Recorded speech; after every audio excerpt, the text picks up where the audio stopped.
심판은 하나님 앞에 있다라고 하는 이 말씀의 제목으로 오늘 함께 말씀의 은혜를 나누도록 하겠습니다.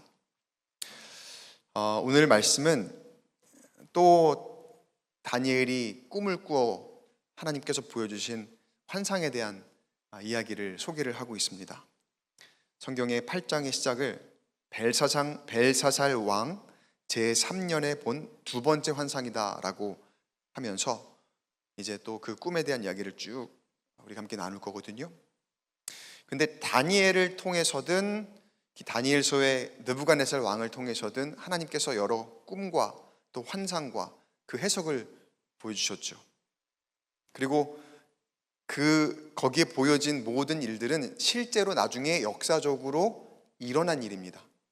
그냥 그게 상징적으로 이런 일이다라고 해서 그냥 그렇게 그렇구나라고 끝난 게 아니라 실제적으로 나중에 미래에 일어난 역사적인 일이 된 거라는 거죠. 그러니까 역사적인 사건을 하나님께서 다니엘을 통해서 미리 보여주신 셈이 된 거예요. 그런데도 당시에 그 꿈의 해석을 들은 왕들은 그 꿈의 내용을 이해하고 알았음에도 불구하고 하나님의 메시지는 제대로 이해하지 못했습니다. 그리고 결국은 실수하고 멸망하고 또 하나님 앞에 결국은 심판을 받게 되는 그런 결과를 맞이하게 됐죠. 어찌 보면 다니엘만 하나님께서 주신 그 말씀, 그 메시지를 정확히 알고 행했던 사람이 아닐까. 오늘 우리에게도 동일하게 말씀하십니다. 이 다니엘의 말씀을 통해서 우리에게도 동일하게 하나님께서 말씀하시거든요. 그럴 때 우리는 어떤 마음으로 하나님 말씀을 들을 것인가? 그때 듣고도 하나님 말씀대로 행하지 않았던 여느 느부갓네살 왕이라던가 벨사살 왕이라던가 이 바벨론 시대였거든요. 그런 왕들과 같은 모습이 될 것인가? 아니면 그 말씀을 듣고서 그 말씀을 경외하고 또 그 말씀대로 행하며 계속해서 하나님의 인도하심을 따라서 살아갔던 다니엘과 같은 모습이 될 것인가? 오늘 성령께서 우리에게 선한 마음 주시기를 간절히 소망합니다. 바벨론에 느부갓네살 왕이 꾸었던 큰 신상의 형상이 있었잖아요. 그리고 지금 다니엘이 전에 꾸었던 꿈이 하나 있었죠. 짐승들이 많이 나타났던 그 꿈. 그리고 오늘 소개할 이 환상, 이 꿈도 전체적으로 보았을 때에는 역사적인 그 사건, 앞으로 일어난 일, 그러니까 맥락들은 다 같은 내용들입니다. 같은 사건들에 대한 이야기들을 반복해서 하나님께서 꿈을 통해서, 환상을 통해서 보여주시는 거거든요. 그런데 왜 하나님은 반복적으로 했던 얘기를 또 하시고 또 반복적으로 계시를 해주시는 걸까요? 제가 방금 이야기 드렸던 것과도 맥락이 같은 거예요. 계속 이야기를 하는데도 듣지 않는 사람들이 있으니까. 근데 듣지 않으면 그냥 그래 말하라. 니네는 뭐 듣든 말든 그냥 그렇게 끝내시는 게 아니라 계속해서 하나님께서는 또 말씀하시고 또 말씀하시고 또 말씀하세요. 그건 왜 그럴까요? 그만큼 중요하거든요. 그만큼 들어야 되는 말씀이기 때문에 그런 거예요, 여러분. 여러분, 우리가 설교를 참 많이 듣죠. 여러분, 말씀도 굉장히 많이 나름 묵상하고, 그리고 여러 번 같은 말씀의 내용이지만 뭐 몇 독 하시잖아요. 통독하시면서 나 올해 1독했어, 2독했어, 몇 년에 걸쳐서 또 1독했어. 여러분, 몇 년에 걸쳐서 1독만 해도 사실 굉장히 대단한 거거든요. 여튼 같은 말씀을 계속 듣고, 사실 여러분 설교를 많이 듣지만, 저도 설교를 많이 하지만, 여러분 그 내용의 결론이 솔직히 많이 다릅니까? 결론이 그렇게 많이 다르지는 않아요, 여러분. 그 어떤 안에 있는 주제라던가, 그리고 그때 우리의 상황에 맞게 해석되는 그런 콘텐츠들이 조금 다를 수는 있겠지만, 여러분 결론은요, 우리가 성경 이야기하는 거거든요. 성경의 말씀을 여러분에게 전해드리는 거거든요. 그러니까 설교의 결론은요, 사실 다를 수가 없어요. 하나님 말씀의 결론은 맥이 있거든요. 그 맥락대로 우리가 듣고 이해하고 사실 그대로 적용해서 따르는 거거든요. 하나님은 온 땅의 창조자이시오, 그리고 온 땅의 주인이십니다. 그리고 하나님이 우리에게 복을 주시는 유일한 분이시라는 것, 복의 근원 되시는 분이시라는 것. 그런데 우리는 죄인이고 우리는 스스로를 구원할 수 없는 그런 존재입니다. 공의로운 하나님께서 그 죄를 벌하셔야 되지만 우리를 너무 사랑하시기에 독생자 예수 그리스도를 사람의 몸으로 보내주셔서 우리를 대신에 십자가 고난을 당하시고 그리고 죽으시고 3일 만에 다시 살아나셨다. 우리는 자격이 없고 공로가 없지만 우리의 죄를 대속하셔서 십자가 죽음과 부활을 이루신 그 예수님을 믿음으로 하나님 나라의 영원한 생명을 얻는다.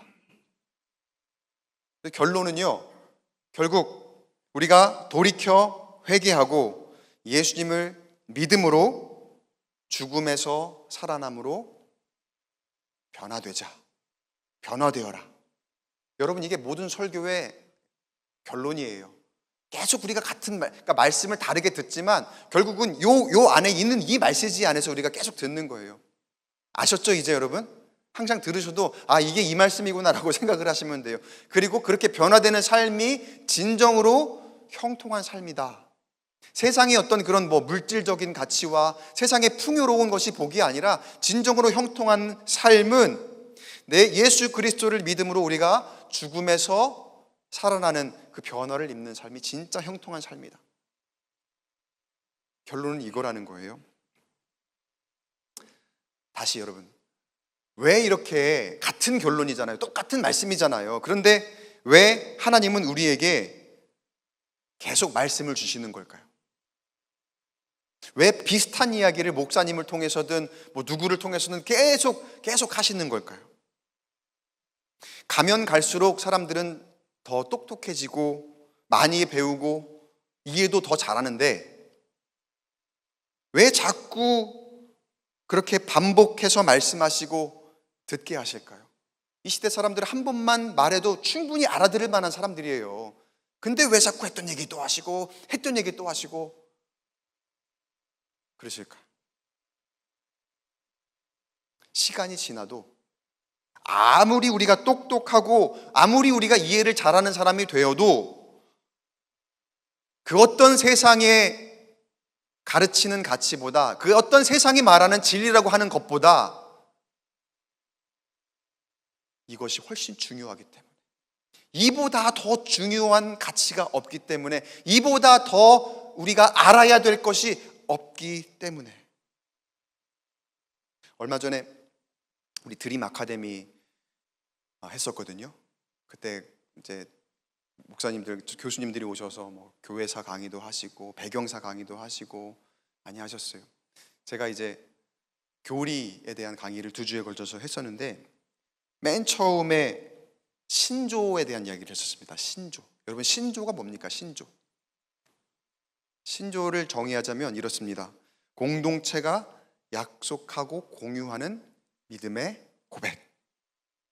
여러분, 우리가 예배할 때마다 고백하는 신조가 있어요. 대표적인 게 뭐가 있습니까?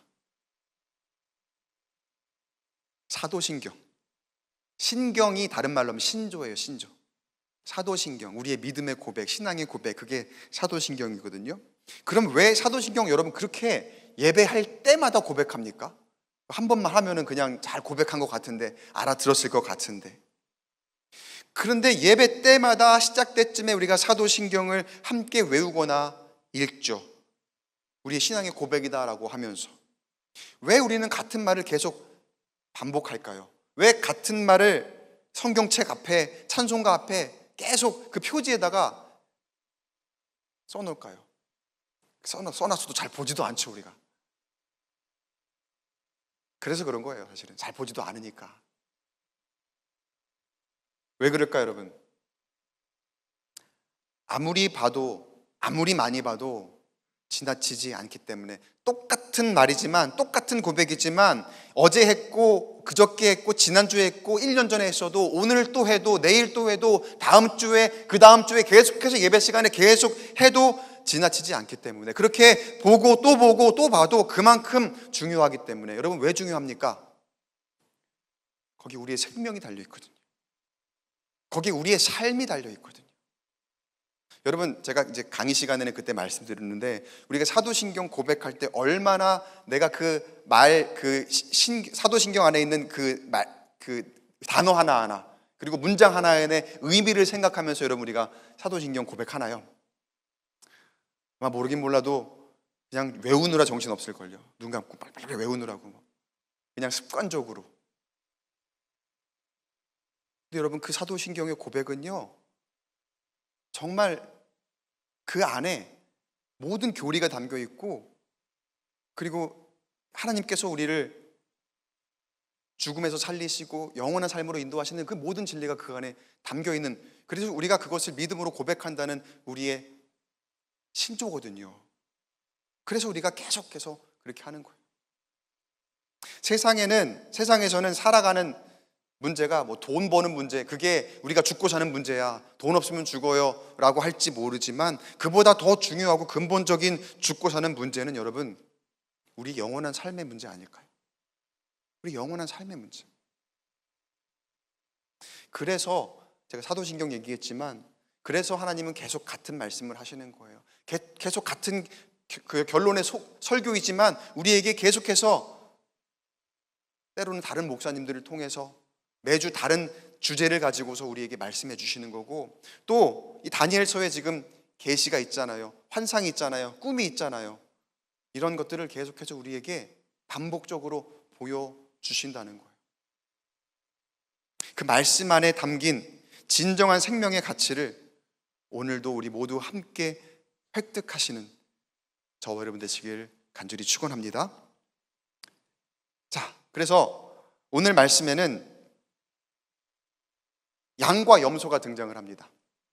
이제 8장 1절부터 14절까지의 내용 가운데 간단하게만 설명을 드릴 텐데, 맨 처음에 등장하는 양이 있어요. 두 뿔을 가진 순양이 등장을 한다라고 합니다. 두 뿔을 가진 순양은 메대와 바사 제국을 의미합니다.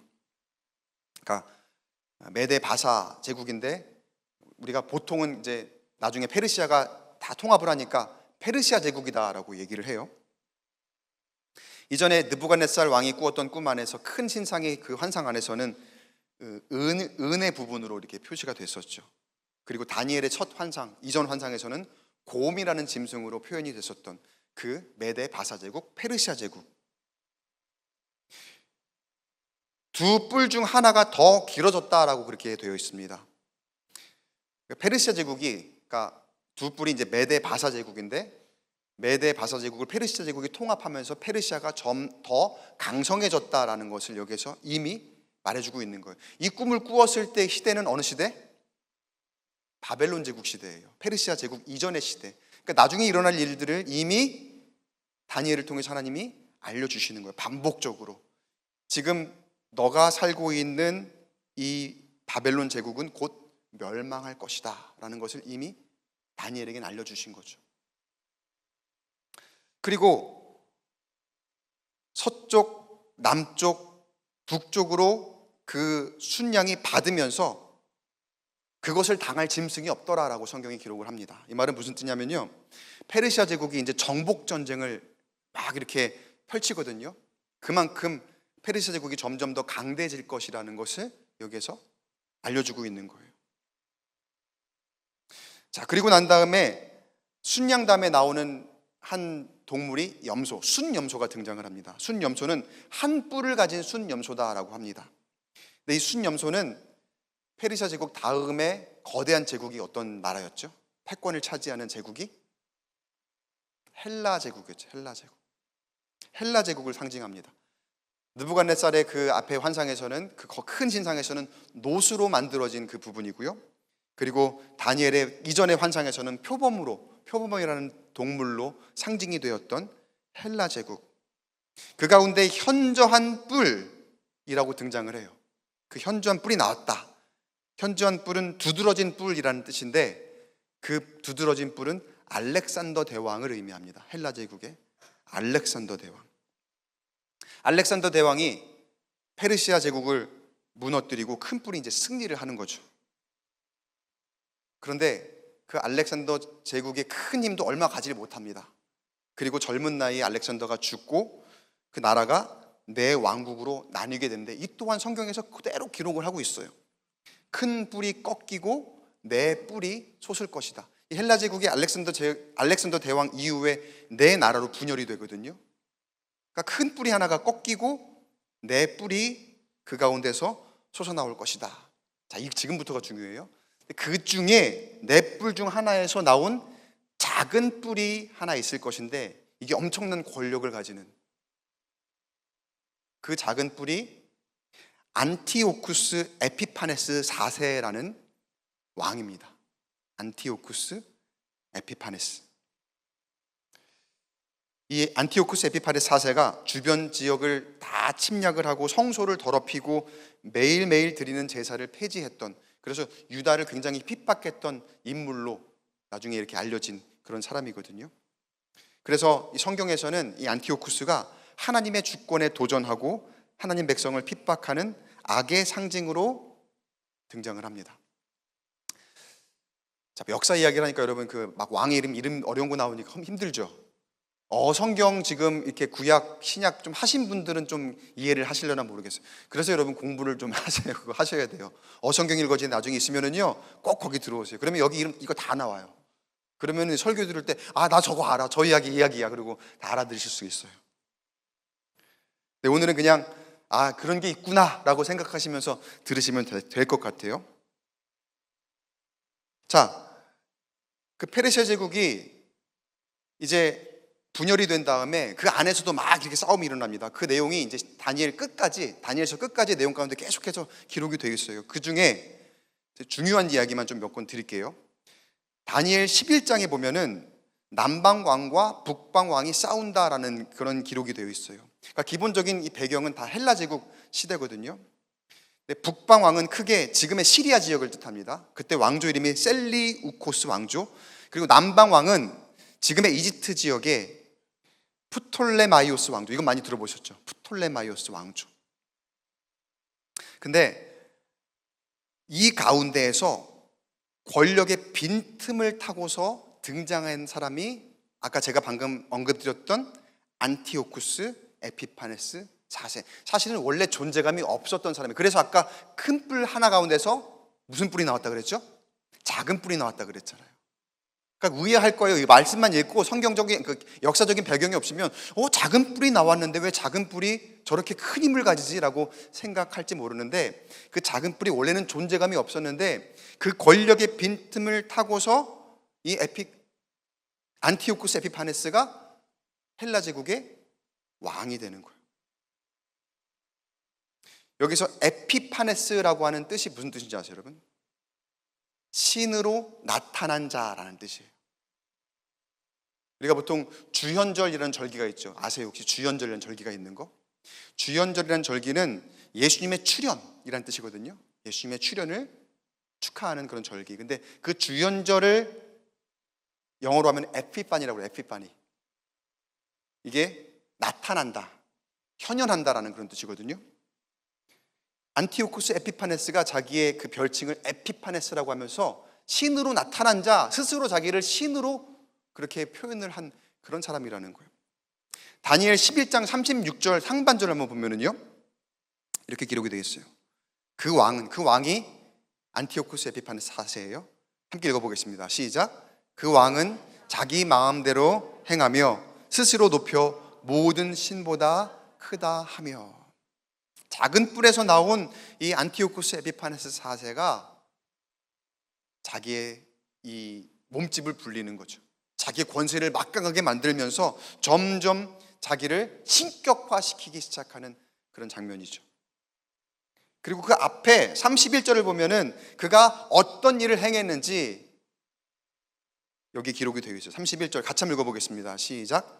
군대는 그의 편에 서서 성소 곧 견고한 곳을 더럽히며 매일 드리는 제사를 폐하며 멸망하게 하는 가증한 것을 세울 것이며. 이게 아직 일어나지 않은 일인데 하나님께서 다니엘의 꿈 환상을 통해서 나중에 일어날 그 큰 뿔 안에서 나온 작은 뿔이 이런 일들을 행할 것이다 라고 알려주시는 거예요. 그리고 이게 실제로 나중에 역사적인 기록이 된다니까요, 여러분. 실제로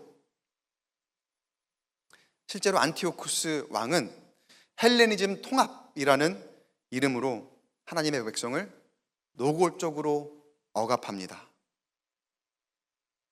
그렇게 세상의 거대한 권세 앞에서 믿음이라는 게 아무 소용이 없구나, 야 이게 참 지키기 어려운 거구나, 부질없는 것이구나라고 생각이 될 만큼 얼마나 그 이스라엘 백성들은 끝까지 믿음을 지키기 위해서 노력했을까요? 그런 사람들이 끝까지 남아 있었을 거예요. 그런데 결국은 세상의 거대한 권력과 권세 앞에서 속절없이 무너지죠. 야, 우리는 이렇게 연약할 뿐이구나, 우리는 정말 아무것도 아니구나, 체념하고 낙심할 수밖에 없을 만도 했을 것입니다.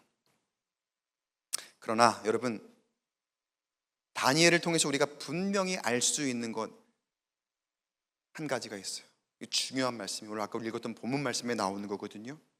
자, 하나님께서 어떻게 말씀을 주시냐면요, 아무리 세상의 권력이 강성하고 거대해도 지금 하나님께서 이 예언을 주시는 이유는요, 니들 이제 다 망할 거야, 이제 끝이야, 그러니까 빠이빠이 그렇게 끝났다고 얘기하시는 그 이유가 그래서 말씀을 주시는 게 아니에요. 이런 일이 있을 것이지만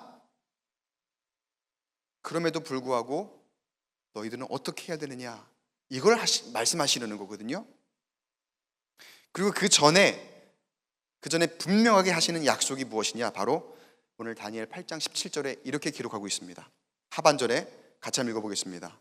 시작. 인자야 깨달아라, 이 환상은 정한 때 끝에 관한 것이니라. 무슨 말일까요? 하나님께서 정한 때 분명히 끝이 있을 것이다, 그 끝에 관한 것이라. 그러니까 앞으로 어떤 고난이 있고 내가 내 힘으로 어떻게 할 수 없는 무언가가 생긴다 하더라도 분명히 하나님의 때에 하나님께서 반드시 끝내실 것이니 인내해라, 기다려라, 참고 하나님을 의지해라 라고 하시는 그런 말씀이에요.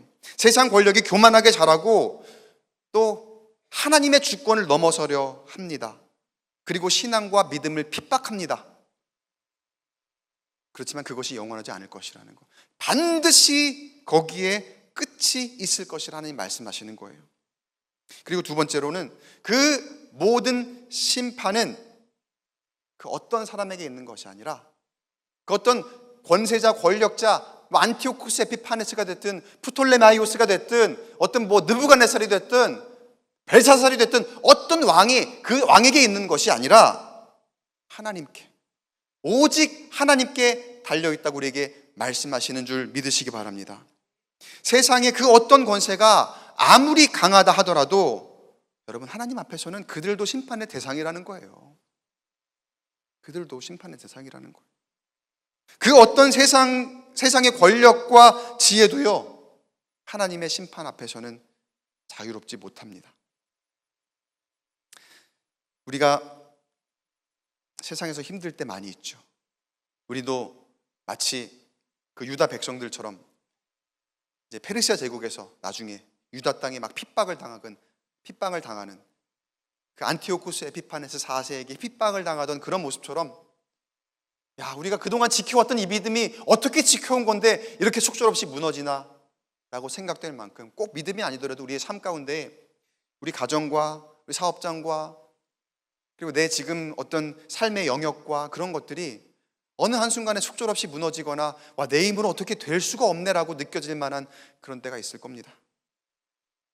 어쩔 도리가 없네, 거대한 세상의 힘 앞에서 내가 아무것도 할 수가 없네. 여러분, 그럼 그때 우리가 뭐 해야 됩니까? 우린 정답을 알고 있죠. 그때 우리는 뭘 해야 됩니까? 여러분, 틀릴까 봐 말씀 안 하시는 거죠. 혹시 내가 말하면 틀렸다 그럴까 봐 말씀 안 하시는 거죠. 여러분, 그 마음속에 생각하시는 그거 맞아요. 기도하죠. 그런데 우리 기도 가운데 우리가 쉽게 실수하는 것이 있어요. 그게 뭐냐면 그 때를 내가 설정하려 한다는 거. 아까 여기 말씀에도 그 때라는 게 나왔거든요. 한장은 정한 때 끝에 관한 것이라. 때가 있어요. 분명히 때가 있어요. 모든 일에 때가 있어요. 근데 우리가 기도하면서도 우리가 가장 크게 실수하는 게 뭐냐면 그 때를 내가 설정하려 한다는 거예요. 이게 사실 근데 결정적인 실수가 됩니다. 그러니까 기도하는 행위와 그 모습들은 너무나 중요하고 너무 좋거든요. 근데 결정적으로 뭐냐? 그 기도의 응답의 때를 내가 설정하더라는 거예요. 내가 그 때를 주관하려고 하고 내가 설정하려 하고, 그러니까 다 잘 하다가도 그 때를 하나님 앞에 맡기지 못하고 그 때를 내가 정해버려요. 내가 정한다는 건요, 주도권을 내가 주겠다는 거거든요. 그 때를 내가 정하겠다는 거는요. 아무리 기도해도요, 하나님 이때입니다. 이때 기도 들어주셔야 됩니다. 하나님 이때까지 아셨죠? 이때 지나가면 아무 소용없어요. 하나님께 아무 소용이 없을까요? 그때 지나간다고? 그렇지 않거든요. 근데 내가 뭐 세상 가운데 절박하니까 막 딱 기한을 정해놓고서 내가 기일을 정하고 내가 판사가 되는 거예요. 판결의 기일을 내가 정해요, 막. 예? 그리고 기한을 내가 정해갖고 하나님 앞에 이때요, 하나님 기도 이때요. 내가 일방적으로 하나님 앞에 통보를 하고 있더라는 거죠. 그러나 여러분, 하나님 절대로 그렇게 일하시는 분 아닙니다. 하나님은 여러분 모든 때의 주인이심을 믿으시기 바랍니다. 모든 시간의 주인이 하나님임을 여러분 믿으시기 바랍니다. 우리가 보통 우리 시간을 크로노스라고 하죠. 크로노스. 그래서 우리가 이해할 수 있는 어떤 순서에 따른 시간, 순차, 그것만 보고 우리는 늘 이야기를 해요. 이거 다음엔 이거지, 이거 다음엔 이거지. 우리가 이해할 수 있는 그런 시간 순서, 그걸 크로노스라고 하거든요. 근데 하나님의 시간을 우리가 뭐라고 합니까? 크로노스랑 같이 딸려온 우리가 알고 있는, 많이 들었던 얘기 있잖아요. 카이로스. 하나님의 시간은 카이로스거든요. 그러니까 같은 시간이라는 뜻이지만 이거는 보통 좀 더 그 순차적인 시간이라기보다는 어떤 때를 좀 더 의미합니다. 근데 그냥 때가 아니라 이 카이로스, 하나님의 시간은 하나님의 가장 선하신 때, 하나님의 가장 위대하신 때, 하나님께서 허락하시는 그 승리의 때임을 여러분 믿으시기 바랍니다. 그러니까 하나님이 일하실 그때에 가장 선하게 하실 것이고, 하나님이 일하실 그때에 가장 위대하게 하실 것이고, 하나님이 일하실 그때에 반드시 승리케 하실 거라는 거예요. 그 시간의 주인은 우리가 아니라 누구다? 하나님이라는 거예요. 상식적으로 생각해 보세요, 여러분. 온 우주 만물과 인류가 만들어진 때, 그리고 우리는 과학적으로 생각을 해보면 그때 딱 시작해서 지금까지 순차적으로 시간이 이루어졌으니까 이것 다음에 마치 크로노스로 하나님이 일하신 것 같이 우리가 생각해요. 근데 여러분, 하나님이 언제 그 우주 만물과 인류를 만드셨을 때를 우리가 여러분 정확하게 알고 있습니까? 아니에요. 몰라요. 우리는요. 처음 만드신 때도 하나님의 때였고요, 앞으로 지금도 계속해서 일하시는 하나님의 역사하심은요, 하나님의 시간, 하나님의 카이로스, 하나님의 때에 따라 이루어짐을 여러분 믿으시기 바랍니다. 하나님은요 그렇게 일하시는 분이시라는 거예요. 우리가 때를 쓰죠, 하나님 앞에. 왜 이거 다음에 이건데 이렇게 안 되는 거예요? 하나님, 이번에 내가 승진할 차례잖아요. 근데 왜 제가 먼저 승진을 하는 거예요? 분명히 순서대로 따지면 내가 지금 다 갖췄고 지금 내 차례인데 왜 하나님 이런 일이 나에게 일어나는 겁니까? 우리 머리로 계산하면 그렇겠지만 하나님은 그 시간의 순차를 초월하셔서 일하신다니까요. 내가 하나님 지금까지 어떻게 기다렸는데, 그리고 어떻게 해왔는데 왜 하나님 응답 안 해주시는 겁니까? 내가 이것도 하고 하나님 저것도 하고 하나님 시키는 거 다 했는데 왜 아직도 나에게 응답이 없으신 겁니까? 기한 지났잖아요. 하나님 때가 지났잖아요.